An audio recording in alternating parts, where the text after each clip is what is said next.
에베소서는 특별히 바울이 1차, 2차, 3차 전도 여행을 모두 다 마치고 이후에 로마에서 재판을 기다리던 중에 로마 감옥에 투옥되던 그 중에 에베소 교회에 보낸 편지가 에베소서입니다. 예전 저희 어렸을 때 그 성경 퀴즈 넌센스 퀴즈라고 해서 뭐 성경 퀴즈 할 때 신혼부부가 꼭 읽어야 될 성경이 어디일까요? 라고 했을 때 정답 에베소서 뭐 이렇게 했었는데요. 에베소서가 왜 에베소서인가 하면 사람 이름이 아니고 에베소라는 도시의 지명의 이름이고요. 그 에베소 지역에 교회가 세워졌는데 그 세워진 교회 바울이 하나님의 말씀을 전해준 것이 에베소서입니다. 그 당시에 이제 에베소 지역은 이제 항구 도시였고 굉장히 좀 무역으로 인해서 아주 발달한 도시였다라고 합니다. 많은 사람들이 모여 있고 또 여러 나라와 교류를 하다 보니까 자신을 섬기는 그 많은 우상의 신전들이 있던 곳이 에베소 도시였습니다. 근데 그곳에 교회가 생겼으니 참 어려울 법도 했는데요. 근데 에베소 교회는 아주 이후에 참 건강하게 성장했던 것 같습니다. 그래서 에베소서 그 첫 장을 보면 바울이 그 편지의 서두에 어떤 이야기까지 하냐면 내가 너희를 생각할 때마다 하나님 앞에 감사한다는, 기뻐한다는 그런 표현까지 썼어요. 여러 다른 서신들을 보면 막 책망도 하고 권면도 하고 뭐 화를 내는 듯한 그런 어투로서 이야기를 그 섭섭한 마음을 전하기도 했는데 에베소서는 그렇지 않았습니다. 첫 장부터 그들을 향한 축복과 기쁨과 감사에 내가 너희를 생각할 때마다 기쁨이 있다고.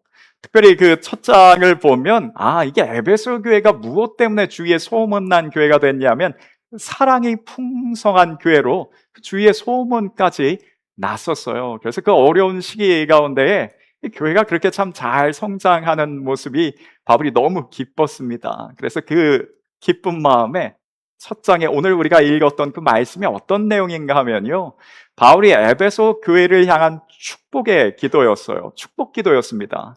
근데 보통 목회자가 누군가에게 교우들에게 축복을 한다, 축복 기도를 한다 했을 때에 하나님 하늘의 능력, 하늘의 권세와 땅의 기름진 복으로 축복하시고 저 날마다 하나님의 도우시는 그 은혜의 손길과 이런 내용으로 보통 축복 기도를 합니다. 근데 바울의 오늘 읽었던 그 축복 기도는 좀 내용이 좀 특이했어요. 그 에베소서 1장 그 17절부터 19절의 이 축복의 기도의 내용인데 그냥 이 말씀 그냥 쭉 그냥 계속 띄워주시면 되겠습니다. 우리 주 예수 그리스도의 하나님 영광의 아버지께서 지혜와 계시의 영을 너희에게 주사 하나님을 알게 하시고라고 했습니다. 또 너희 마음의 눈을 밝히사 그의 부르심의 소망이 무엇이며 성도 안에서 그 기업의 영광의 풍성함이 무엇이며 19절에도 그의 힘의 위력으로 역사하심을 따라 믿는 우리에게 베푸신 능력의 지극히 크심을 어떠한 것을 너희로 알게 하시기를 구하노라 했습니다. 17절에 알게 하시고라고 했어요. 뭔가를 알게, 축복 기도인데 알게 해달라는 것이었고 맨 마지막 19절에도 어떻게 마무리를 짓냐면 알게 해달라는 거예요. 축복 기도인데 들어가도 나가도 하나님 복을 주시옵소서라는 내용이 아니었습니다. 뭘 알게 해달라는 거예요. 축복 기도인데 너무나 기쁜 마음에 그 교우들에게 뭔가를 막 해주고 싶어서 했던 것이 극진한 축복의 내용이 알게 해달라, 교인들이 좀 알게 해달라는 것입니다. 내용은 복잡한데요, 어떤 내용인가 하면 교우들이 하나님에 대해서, 에베소 교인들이 하나님에 대해서 알고 하나님의 능력에 대해서 알게 해달라는 그 기도, 그게 축복 기도였습니다. 그런데 하나님과 하나님의 능력을 알기 위해서는 먼저 무엇이 필요한가? 17절에 보니까 지혜와 계시의 영으로 했습니다. 뭔가를 알기 위해서는 우리가 사람들이, 교인들이 또 그리스도인들이 하나님에 대해서 알기 위해서는 무엇이 필요한가? 지혜와 계시의 영, 성령을 통해서입니다. 왜 성령님을 지혜와 계시의 영이라 하는가? 그 성령님의 그 사역적인 특성을 이야기를 하는 것입니다. 우리 지난주에도 예수님께서 성령님을 소개할 때 제자들에게 내가 이제는 떠나나 걱정하지 않을 것은 성령께서 오셔서 너희 가운데에 하나님의 말씀에 대해서 내가 가르친 바에 대해서 깨닫게 하고 생각나게 하고 알게 해줄 것이니 걱정하지 말라고 했습니다. 성령 하나님의 계시의 영이라고 하는 것은 그 계시라는 것은요, 말하자면 그 상자 가게에 제가 뭔가 물건을 넣어놓고 상자 가게를 덮어버렸습니다. 그렇게 상자만 들고 나왔어요. 그 상자 안에 무엇이 들어있는가는 아무도 알지 못합니다. 제가 꺼내서 계시하기 전까지는 게시판에 게시하다도 마찬가지예요. 공고문을 누가 계시하기 그 내용을 공고하기 전까지는 아무도 알 수 없습니다. 근데 성령께서 하시는 일이 그와 같다는 거예요. 하나님의 성경, 이 하나님의 말씀 가운데에 하나님께서, 성령 하나님께서 계시해 주지 않는다면, 알게 해 주지 않는다면, 깨닫게 해 주지 않는다면 사람들은 그 하나님의 말씀 가운데에 하나님의 뜻을 발견하고 깨닫지 못한다라는 것입니다. 그래서 성경 그 안에서도요, 우리가 하나님의 그 성경 안에서 그냥 책과 글자가 아니라 그 성경을 읽을 때 하나님이 받아들여지고 믿어지고 하나님의 능력을 마치 보는 것처럼 경험하고 체험할 수 있는 것은 이 모든 사람들이 가능한 것이 아니라 성령의 도우심을 받은 사람이 할 수 있다는 것입니다. 그래서 우리가 성경을 그처럼 받아들일 수 있는 것, 계시의 영 성령을 통해서 알게 해주시는 그 계시의 영 성령을 통해서 우리가 성경을 볼 때에도 하나님을 알게 됩니다.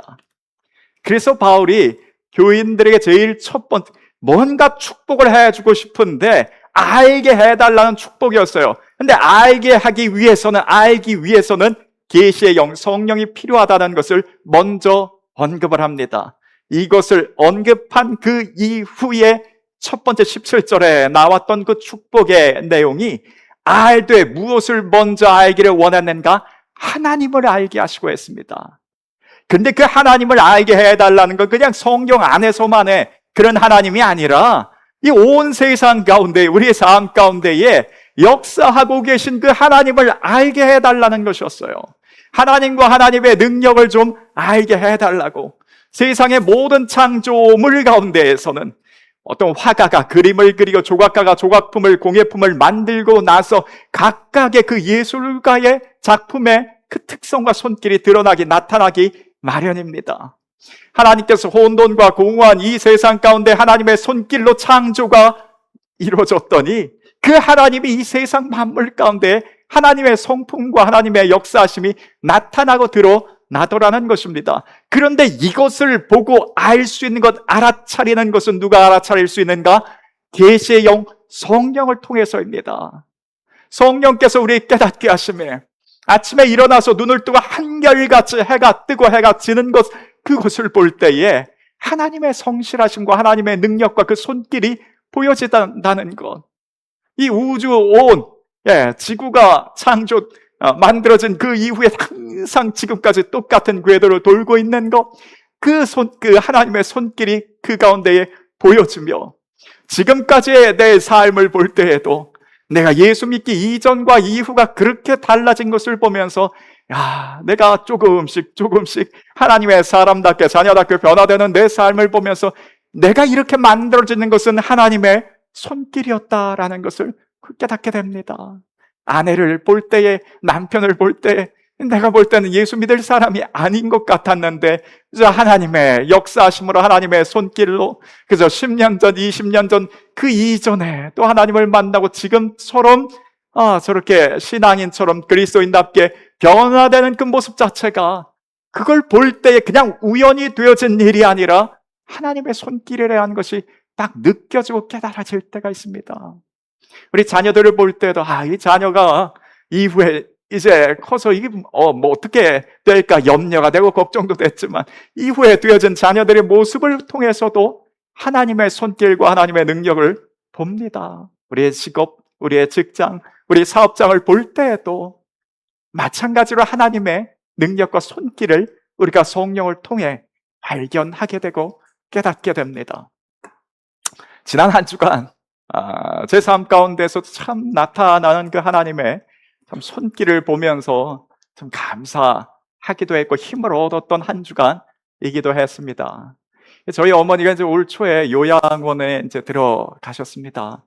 뭐 아시는 바처럼 뭐 누구를 보면서 인식을 하거나 뭐 말씀을 의사 표현을 하시거나 하실 수 있는 상황 전혀 아니었고요. 그냥 가만히 하루 종일 그냥 거의 잠을 주무시듯이 그냥 눈을 감고 가만히 누워만 계시는 그런 상황입니다. 그런 상황 가운데 이제 올 초에 요양원에 이제 들어가게 되셨는데 지난달 정도에 아버지랑 이제 통화를 하는데 어젯밤 아버지가 이제 오랜만에 좀 꿈을 꾸셨는데 그 꿈이 좀 유별나게 기억이 난다는 나는 꿈이었어요. 그래서 저한테 이야기를 하는데 저희 어머니랑 이제 어디를 같이 차를 타고 가는데 저희 어머니께서 아버지에게 좀 먼저 "내가 내린다."라고 하면서 내리셨다는 거예요. 그래서 그 아버지 마음속에는 이게 뭔가 이게 하나님께서 좀 깨닫게 하시는 사인이 아닌가. 오래 살지 못하겠다는 그런 마음 혹 먼저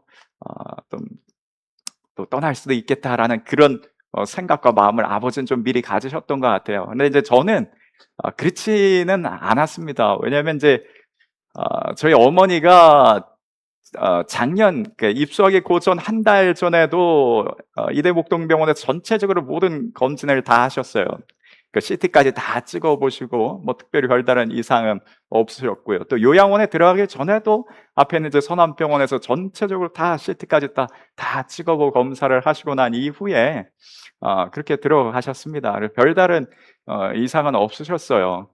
그래서 그렇게 그냥 쭉 잘 적응해서 생활하시고 있는 상황이었기 때문에 저는 그렇게 아버지가 이야기하셔도 와닿지는 않았습니다. 근데 그렇게 아버지가 꿈을 이야기하고 그 한 주 정도 후에 요양원에서 이제 간호사 선생님이 이제 한 번씩 이제 전화를 가끔씩 하시는데 요즘에 좀 맥박이 좀 불규칙하다는 그런 이야기였어요. 그래서 빨라질 때 좀 많이 빨라지기도 했다가 좀 다시 느려지고 왔다 갔다 하는 그 정도, 뭐 "다른 이상은 없다."라고 했고요. 또 그 이후에 또 일 주일 정도 지났을 때에 또 연락이 왔는데 요즘 자꾸 좀 설사가 좀 이어지고 계셔서 좀 병원에 가서 좀 약을 좀 타 오셔도 좋을 것 같다고. 근데 이게 워낙 그 와상 환자 누워 계신 그 환자분들에겐 참 이게 흔한 일이기도 합니다. 그래서 인제 소화기관이 워낙 약해져 있는 상황이고 움직이시지를 않기 때문에 그런 일들이 인제 흔합니다. 그래서 인제 약도 좀 타다 드렸어요. 그러다 인제 지난 목요일이었습니다. 그래서 인제 또 연락이 왔는데 배에 좀 가스가 좀 찬 것 같아서 인제 좀 배가 쪼금 불러 보이는 고런 상황이라고. 그런데 이게 하루 지나도 그대로이면 "한번 병원에 좀 모시고 가는 게 좋을 것 같다."라고 한번 이야기를 하시더라고요. 그래서 이제 지난 목요일 날 어 이제 어머니 모시고 인제 응급실로 성원병원에 가서 이제 전체적인 이제 검진을 하고 2 시간에 걸쳐서 쭉 다시 또 찍어 보시더라고요. 검진 결과는 인제 그게 인제 가스가 아니라 인제 복수가 차셨더라고요. 이제 복수가 차셨는데 그게 이제 원인으로 원래 이제 음 뭐가 종양이든 암이든 뭐가 이게 부위가 있으면 그걸 떼내서 조직 검사를 해 봐야지 뭐를 이렇게 판명을 할 수 있는데 이제 저희 어머니인데 그럴 수 있는 상황이 아니었기 때문에 이제 쭉 CT 결과를 보니까 아마 이제 전체적으로 이제 소화기관 전체적으로 다 이제 암이 이제 좀 퍼진 그런 상황이라고 하시더라고요. 그래서 모든 검사 결과 자체만으로 볼 때는 사실 뭐 오늘 돌아가셔도 며칠 후에 돌아가셔도 참 이상하지 않을 만한 이제 그런 수치라고 하더라고요. 어느 정도 인제 뭐 마음의 준비는 늘 하고는 있지만 이게 참 굉장히 좀 당황스럽고 참 놀라기도 한 그런 일이었습니다. 한 몇 달 전에 그런 검사까지 다 했는데 참 그 일들이 참 아 좀 마음에 좀 놀랍더라고요. 저희 아버지도 좀 적지 않게 좀 충격을 받은 그런 날이었습니다. 그래서 그날 그렇게 일단은 입원을 하고 인제 저는 인제 아 암에 대한 뭐 치료는 할 수 있는 상황이 아니었으니 이제 염증 수치가 좀 많이 높아진 가운데서 그 염증 정도만 뭔가 낮출 수 있는 그런 약을 쓰고 있는 그런 상황에 지금 입원해 계십니다. 그날 이제 제가 집에 돌아와서 쭉 생각해 보면서 야, 그날 그 한 달 전에 참 하나님, 야, 이것도 참 하나님의 미리 참 세심한, 저희 아버지를 향한 좀 세심한 하나님의 참 손길이었구나라는 것을 깨달았습니다. 미리 그 마음 가운데 어느 정도 아버지는 쭉 좀 생각을 해 오셨더라고요. 그래서 제가 좀 중간중간에 전화, 이런 일 때문에 오늘 연락 왔었네 얘기 드릴 때마다 좀 아버지는 어느 정도 마음을 좀 미리 생각을 해 놓으셨던 것 같아요. 그래서 참 이거 하나도 하나님의 참 그런 세밀한 섬세한 그런 참 손길이구나. 그러면서 제가 그날 이제 목요일 날 이제 병원에 응급실로 제가 모셔가기 직전에 잠깐 그 텀이 있었어요. 그 텀이 있을 때 저도 왜 그랬는지 하여튼 마음속에 저는 뭐 당연히 진료받고 그날 그냥 다시 돌아오시는 걸로만 생각했는데 잠깐 그 시간이 있을 때 또 언제 그 시간이 있을까 싶어 갖고 그냥 가만히 이렇게 누워 계시는 어머니께 제가 이제 복음에 대해서 또 다시 예수님 걱정하지 마시라고 예수님이 함께 하시고 또 두려워하지 말라 그런 말씀 그냥 작게 그렇게 이야기를 하는데 보통 이게 그냥 아무 의식 없이 이렇게 가만히 계시는 상황인데 그날은 이게 왼손이 천천히 이렇게 좀 올라오시더라고요. 그래서 제가 이제 손을 갖다 댔더니 제 손을 이렇게 꽉 잡으셨어요. 잡으시면서 그 엄지손가락으로 이제 제 손을 이렇게 좀 주물르듯이 이렇게 어루만지는 게 그게 그날 와서 밤에 와서 생각해 보는데 야, 이것도 참 저를 향한 또 하나님의 손길이었구나. 그래서 걱정하지 말고 내가 하나님께서 인도하신다라는 마음을 제가 그날 와서 좀 느낄 수가 있었습니다. 그래서 참 우리 삶 가운데 보면 참 매일같이 일어나는 우리가 이 땅을 사는 가운데 또 그러니까 하루하루의 삶을 보면 참 여러 가지 일들이 참 생겨났다 해결됐다 뭐 이런 과정 가운데 있습니다. 근데 그 가운데 참 상황들을 가만히 유심히 살펴보고 지켜보면 거기에 하나님의 참 놀라운 손길들이 아주 세심한 손길들이 그게 있더라고요. 우리가 그것을 좀 보면서 살기를 원합니다. 그걸 성령 하나님께서 그 마음의 계시의 영께서 우리 가운데 임하실 때에 그 하나님의 손길과 그 하나님의 역사하심이 보인다라는 거예요. 이걸 보고 사는 것과 보지 못하고 사는 것은 정말 어마어마한 큰 차이가 있습니다. 구약 시대에 구약 성경 가운데 이 열왕기하에 보면 그 이스라엘 주위에 있었던 아람이라는 그 나라가 아람 나라의 왕이 이스라엘을 공격하기로 작정을 했습니다. 그런데 그렇게 해서 공격 명령을 내리기 직전에 신하들이 하는 말이 저 이스라엘 땅에 엘리사라는 선지자가 있는데 그 선지자가 살아있는 한 우리는 전쟁에서 이길 수 없을 것이라고 했어요. 그래서 먼저 전 병력을 급파해서 엘리사가 있는 그 성읍의 그 모든 주위 땅을 산 전체를 아람 나라 병사들이 쌌습니다. 도망갈 곳이 없도록 둘러쌌어요. 그리고 그 다음 날이 되었어요. 완전히 포위가 된 그 다음 날이 되었을 때에 엘리사를 돕고 있는 사환 게하시가 아침에 일어나 보니 전 아람 나라의 적군들이 완전히 둘러싸여 있습니다. 도무지 살아날 방법이 없었어요. 그러니까 이제 우리는 꼼짝없이 죽게 되었다고 그 엘리사를 선생님을 깨웠습니다. 그런데 엘리사는 평온했어요. 평온한 상태로 그냥 나왔습니다. 엘리사가 마음속에 요즘 하던 마인드 컨트롤 하면서 그저 평안하자 요즘 애들 이야기하던 대로 정신승리를 한 것이 아니라 엘리사는 다른 것을 보았기 때문에 그렇습니다. 게하시는 아람 나라의 군사들만 보았지만 엘리사는 다른 것을 보았어요. 무엇을 보았는가? 열왕기하 6장 말씀에 대답하되 두려워하지 말라. 우리와 함께한 자가 그들과 함께한 자보다 많으니라 하고 기도하여 이르되 여호와여 원하건대 그의 눈을 열어서 보게 하옵소서 하니 여호와께서 그 청년의 눈을 여심해 그가 보니 불말과 불병거가 산에 가득하여 엘리사를 지키고 있었어요. 엘리사가 그 상황 가운데에 왜 평안할 수 있었는가? 다른 것을 볼 수 있었기 때문에 하나님의 역사하심과 그 하나님의 손길을 그걸 보고 있었기 때문에 그가 평안할 수 있었습니다. 살 길이 있었다는 거예요. 게하시의 눈에는 이제는 꼼짝없이 죽었고 포위당한 상황에서 이렇게 숨통이 조여오다가 나와 선생님의 삶은 이렇게 끝날 줄 알았습니다. 근데 엘리사는 아니었어요. 다른 것을 보았습니다. 하나님께서 눈을 여심해 다른 것을 보았어요. 만약에 이 하나님의 손길과 이 능력을 보지 못했었더라면, 글쎄요, 게하시는 그렇게 적군에게 아람 나라에 투항했다가 그렇게 처형당했을 것입니다. 그런데 하나님의 손길과 하나님의 능력을 본 그날 평안할 수 있었고 그들은 안전하고 무사할 수 있었습니다. 지난주에 사라의 여종 하갈이 임신한 상태에서 여주인을 향해서 좀 핍박하는 그런 행동을 취했다고 했습니다. 그러다 이제 쫓겨났지만 하나님께서 그 하갈을 다시 그 집안으로 들어오게 하셨어요. 근데 결국은 이후에 이삭이 태어난 이후에 결국은 또 그 태어난 이스마엘과 하갈은 집에서 쫓겨나게 됩니다. 그때 쫓겨날 때는 그냥 다시는 돌아올 수 없는 그 상황 가운데 물 가죽 부대 하나만 어깨에 짊어지고 그렇게 쫓아냈습니다. 그 물이 광야로 쫓겨난 그 하갈과 이스마엘이 그 광야에서 그 물이 다 떨어져 갈 쯤에 이제는 그 아들을 부둥켜 안고 이렇게 죽을 수밖에 없구나 통곡하면서 울었습니다. 그 어머니 입장에서 그 아들이 그렇게 죽어가야 되는 상황이 이게 얼마나 힘들었겠는가 그냥 통곡하면서 울었어요.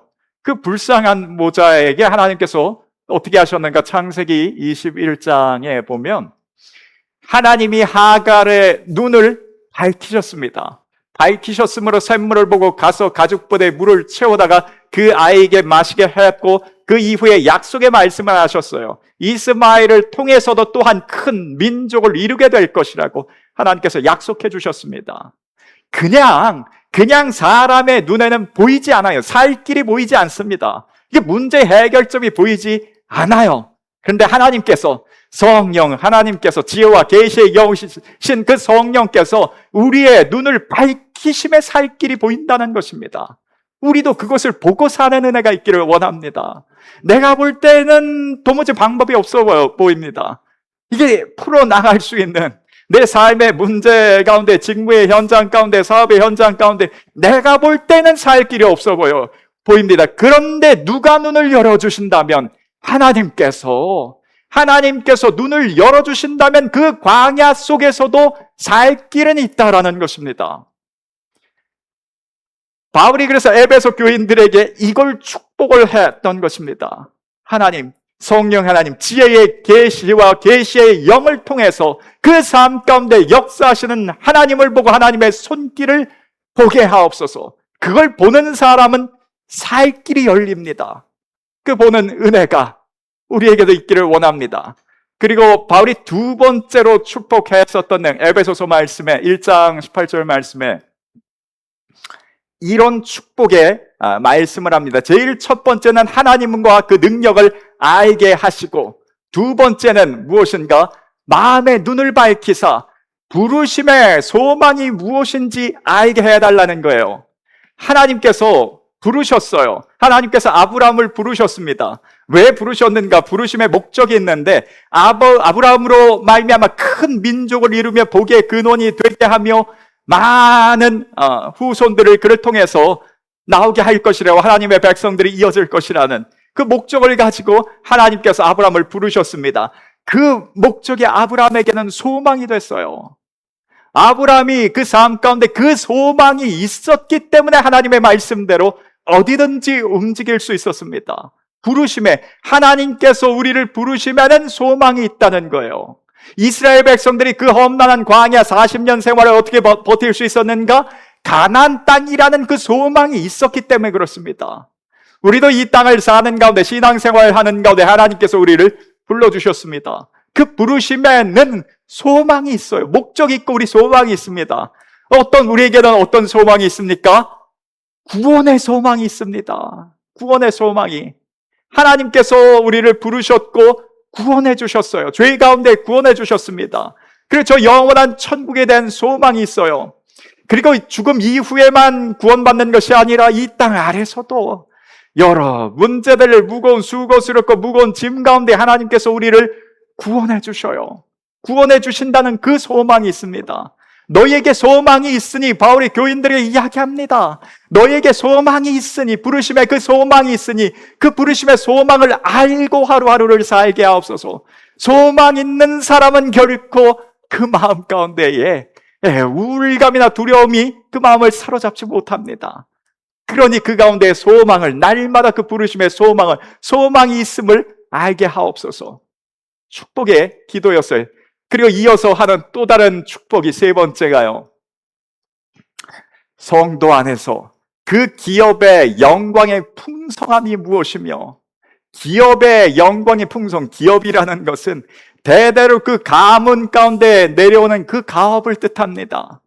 근데 우리가 말하자면 하나님 가문의 사람이 됐어요. 하나님 자녀가 됐습니다. 하나님 가문의 사람으로서 하나님으로부터 대대로 내려오는 그 축복과 그 은혜를 누가 누릴 자격이 있는가? 우리가 누릴 자격이 있다는 거예요. 하나님 가문의 사람이 됐기 때문에.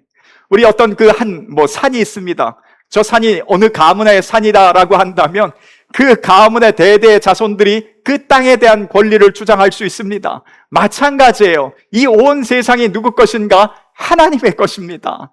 그러면 하나님의 것이기에 우리는 어떤 자격이 있는가? 이 세상 가운데에 하나님께서 우리의 필요에 따라서 무엇인가를 주실 수 있고 그 무엇인가를 받을 수 있는 그 권한이 너희에게, 에베소 교인들에게, 그리스도인들인 우리들에게 그 권한이 있다는 것을 그걸 알고 있으라는 거예요. 세상 가운데에 말하자면 온 세상의 아버지의 것이며 온 세상이 우리 앞에 있다는 것은 그 하나님 가문의 사람으로서 그 기업의 모든 것을 우리가 받아 누릴 자격이 있다는 것입니다. 그래서 원하는 대로 구하시기 바랍니다. 하나님, 나에게 필요에 따라서 이것도 저것도 하나님 주실 수 있으며 나는 받을 수 있는 그 권한이 있어요. 자격이 있습니다. 그래서 하나님 앞에 기업의 풍성함이, 너희 하나님 가문의 사람으로서 너희가 얼마나 큰 많은 것을 가지고 있는, 자격이 있는, 권한이 있는, 권리가 있는 사람들인지 알라는 것입니다. 이 세 번째, 알게 해달라는 축복이었습니다. 끝으로 네 번째 보면 바울이 이런 축복을 해줍니다. 그의 하나님의 힘의 위력으로 역사하심을 따라 믿는 우리에게 베푸신 능력의 지극히 크심이 어떠한 것을 너희로 알게 하시기를 구하노라 했습니다. 이게 쉽게 말하자면 하나님께서 어마어마한 능력을 가지고 계신데 그 능력을 너희들에게, 우리에게 주었다라는 거예요. 그래서 지금 너희가 받은 그 능력이, 하나님으로부터 그 받은 능력이 얼마나 큰 능력을 가지고 있는지 그걸 좀 알고서 생활하라는 것입니다.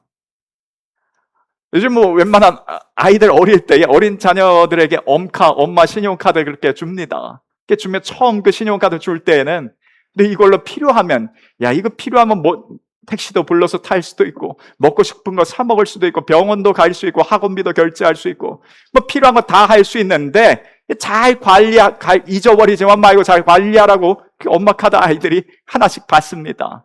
그 카드를 줄 때에는 뭔지를 제대로 알고서 받으라는 것이고 알고서 잘 사용하라는 거예요.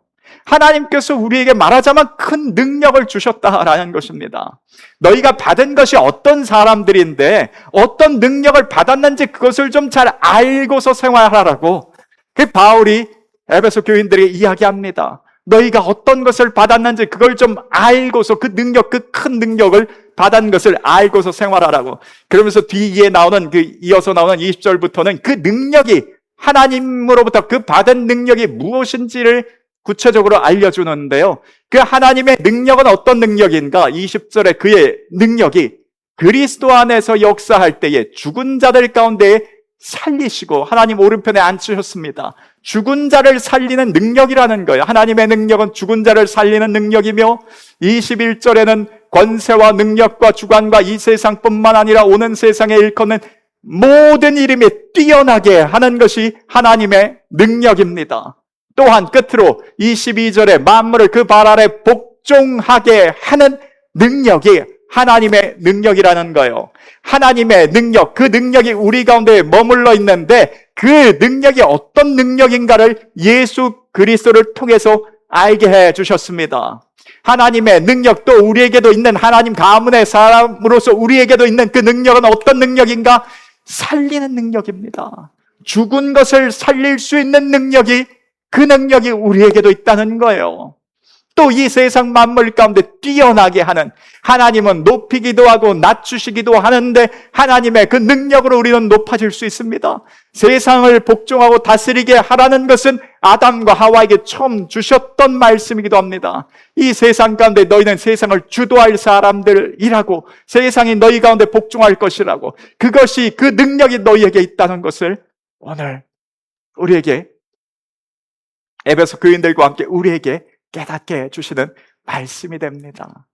우리가 받은 능력이, 하나님으로부터 받은 능력이 어떠한가를 알고서 살기를 원합니다. 살리는 능력을 주셨다라고 합니다. 그래서 너희 가운데 병든 자가 있는가? 위에서 기도하라고. 왜요? 고칠 수 있는, 살릴 수 있는 그 능력이 우리에게 있기 때문에 그렇습니다. 사람의 몸만 살리는가? 죽어가는 영혼도 우리는 살립니다. 생명의 복음을 전하는 것을 통해서 죽어가는 영혼도 살립니다. 또 그 하나님의 능력이 세상 가운데 우리를 높이기도 하고 낮추기도 하는데, 그 하나님의 능력으로 우리는 높아질 것이며 세상을 주도해 나갈 것입니다. 그런데 항상 악한 영들은 그 반대입니다. 너희가 뭘 할 수 있냐고 합니다. 자꾸 뭘 할 수 있냐고. 그리고 그 자리에 그냥 주저앉게만 하는 것이 악한 영의 역사입니다. 그런데 하나님은 그렇지 않아요. 너희가 어떤 능력을 받았는지 그것을 알고서 그 능력을 사용하면서 살라는 것입니다. 너희 받은 능력이 죽은 것을 살리고 회복시키는 능력이 있으며, 그 능력이 세상 가운데 너희를 높일 것이고 세상을 주도하게 할 것이라고. 그 능력을 저와 여러분들이 받았습니다. 사용하면서 살기를 원합니다. 오늘 말씀을 다 정리해 볼 때요, 바울이 에베소 교인들을 향해서 축복했었던 것처럼 그 축복이 우리에게 임할 때에 우리도 좀 알기를 원합니다. 바울이 알게 되기를 원하노라, 알게 되기를 원하노라 했는데 우리도 알게 되기를 원합니다. 일상 가운데 하나님과 하나님의 능력을 알게 되기를, 그걸 보고 살기를 원합니다. 또 부르심의 소망에 대해서 하나님 가문의 사람으로서 우리가 무엇을 받았는지, 우리에게 받은 능력이 무엇인지 그것을 알고서 보고서 지내는 또 이번 한 주간 우리 삶이 되길 소원합니다. 주신 말씀을 통해 우리 같이 한번 잠시 기도합니다.